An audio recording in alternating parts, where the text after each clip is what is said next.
Can you imagine what it would be like if someone told you you couldn't eat meat except for maybe once or twice a month? Can you imagine if somebody told you you had to ration your portions down on your meals every day to way less than what you're used to eating, and then possibly not eat the things that you normally eat every day? Well, that's what life was like in East Texas during World War II. Understanding what life was like is a good way to have a better perception of how folks at home managed, survived, and sacrificed during World War II. As a person who loves history and was fortunate enough to have a grandmother who lived to be 102 years old, I have an in-depth perception of what it was like for folks back home, how they managed, how they lived, and what all they learned through the situation. Today, I'll be talking about what life was like in East Texas during World War II. As many of you know, many Americans were not ready to get back into another conflict, especially so soon after World War I. World War I had horrible casualties, many hundreds of thousands died, and we lost almost an entire generation of young men.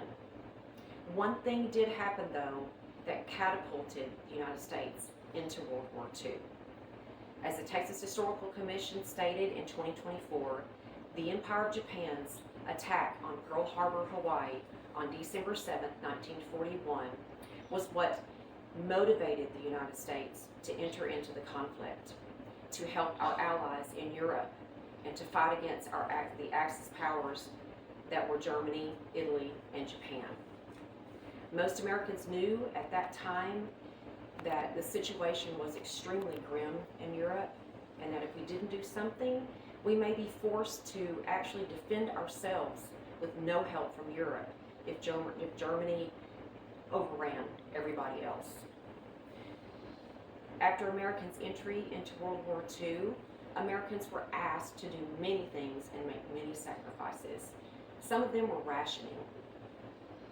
East Texas was a very rural place. According to the Texas Historical Commission in 2024, before the war, it was very sparsely populated. There were more people actually living in New York City than the entire state of Texas.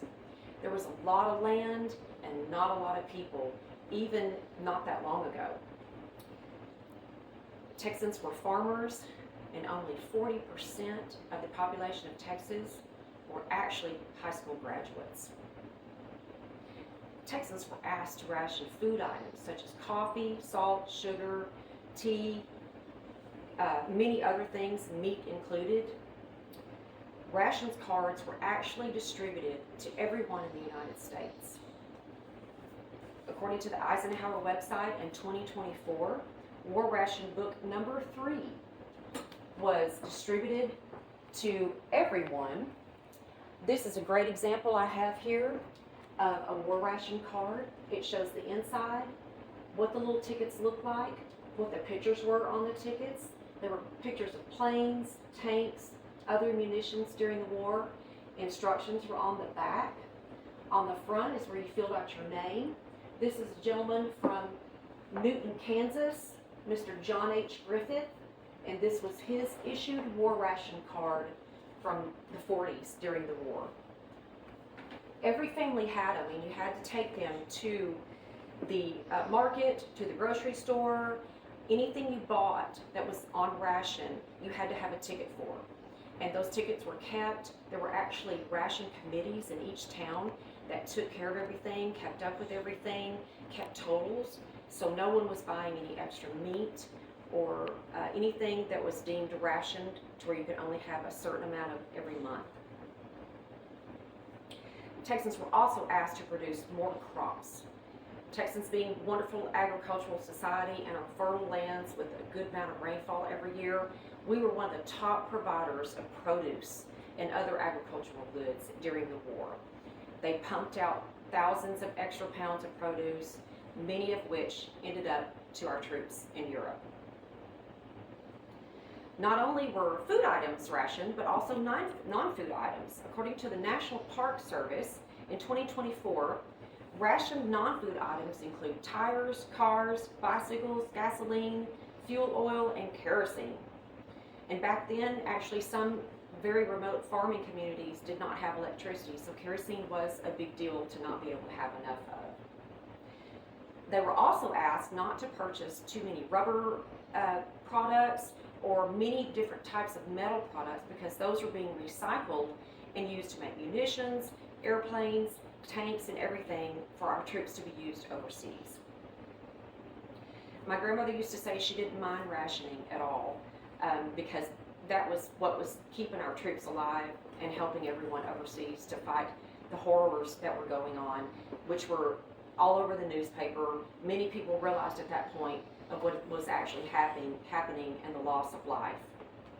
It's hard to imagine living in a world where you have to ration anything, especially in today's world, where we go down to the store on a whim, grab a pizza if you're hungry, grab soda, go to the movies, drive all over town.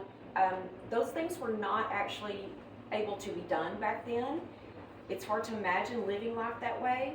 One good thing about it was, especially in rural East Texas, is that everybody was still really in the Depression era from 1929. So most people knew what it was like to live without things, without a lot of things you needed and most of the things that you wanted. Many people made their own clothing, they grew their own food. But one good thing about it is that they were able to survive because they could grow their own food and have their own meat. A lot of people hunted, and a lot of people had pigs and cows to live off of. So they really fared really well. If you asked yourself if you could do that these days, I'm sure there's a lot of people that would say, no way, couldn't do it. But I think there's a great majority of us who could look at ourselves and think, to support an effort as monumental as that was, we could do it, and I'm sure you could.